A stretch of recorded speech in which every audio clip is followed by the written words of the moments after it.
Hey, good morning, fellas. It's Monday. It's here at the El Paso, Texas. There's the pool. Let me show you the moon right there. Anyways, this is going to be about the harsh reality for women who haven't made any plans for retirement or haven't saved any money. My wife runs a book club. Right now, the book they're studying is called Women Are from Venus and Men Are from Mars, and they've been running that book since the mid-December till now. Normally, there's between 6 and at the most 8 women at this book club.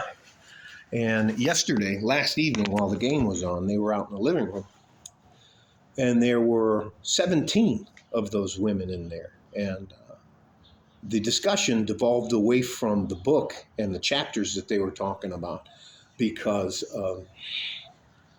I'd say 70 to 80% of them have lost their jobs. These women were women who never made a plan for their future. They just thought they'd work forever, not save money. Many of them are so deep in debt, it's ridiculous. One of the ladies said she's $30,000 in debt, in just credit card debt. She has to pick which bill to pay: her car, her insurance, her phone, food, and credit card bills. And anyways, that's just, it's stunning. Well, anyway, it's not stunning. A lot of them do IT. Is that information technology? Yeah, IT, and they're just being two of them were independent reporters. They would write stories for people and proofread stories and do corrections, and they've been fired. The rest of them were, most of them were working in a call center. The minimum wage here requirement in Texas is $7.25, which is not a lot of money. Quite a few of them said they won't be able to come back because they have to pick up another job. I mean, it was just, I wasn't happy at their plight, but it just, you try to warn somebody and tell them, it's better to build a life with the man and you guys struggle together. At least you can survive on a, just telling you. A couple of them are moving back to L.A., Alabama. That's Lower Alabama, outside of Mobile, because they can't survive on their own anymore here in El Paso. So they're moving back there where they at least have family. They said they're ready to go back and be the crazy aunties. Another 3 of them have lost their jobs, and we were one was a receptionist at a trucking company, one was a receptionist at a law firm, Rosales law firm, and the other one was a receptionist at a, God damn it, what's it called? It's an electric company. They make electric. Anyways, it was in a big factory down here, and they just let her go because it's at will. Just came in. She said she was shocked. They haven't. It's just none of them have any money saved, and they were trying to press my wife for, how did you make, how do you guys have all of this and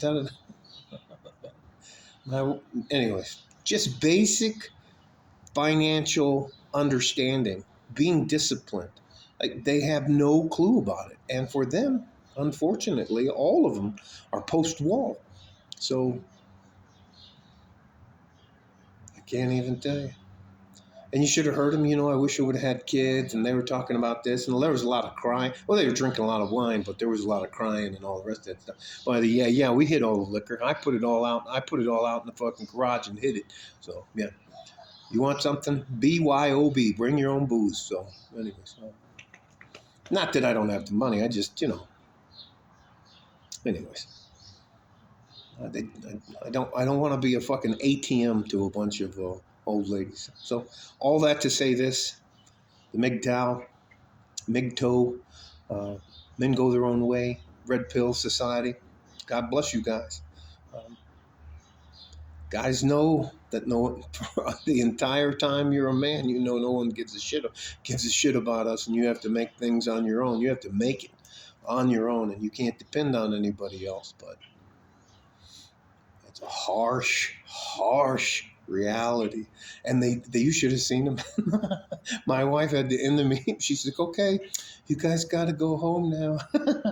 And then another 30 minutes later, "Okay, ladies, the book club's closed now. Let's gather up our thing." And she finally had to tell them, like, "Okay, go. It's time for you to leave." And they got up and they were sniffling and crying and shuffling to the door and blah blah blah blah blah.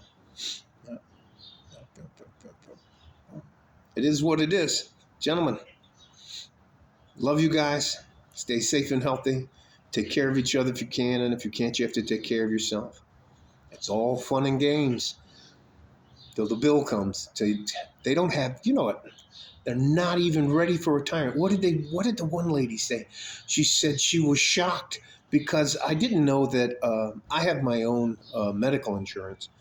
I do that for my wife and I on our own. So um, they get their medical insurance through their employer, and they were like, "What am I going to do?" I was like, "Well, imagine that." You know, and it's after the fact. They're like they've had 30 at the minimum 38 years to figure it out. And the two ladies that were in their 50s, they were like, this is pretty serious. So, anyways, all right, like a fart in a G string from West Texas, El Paso. I'm out of here. Bye bye.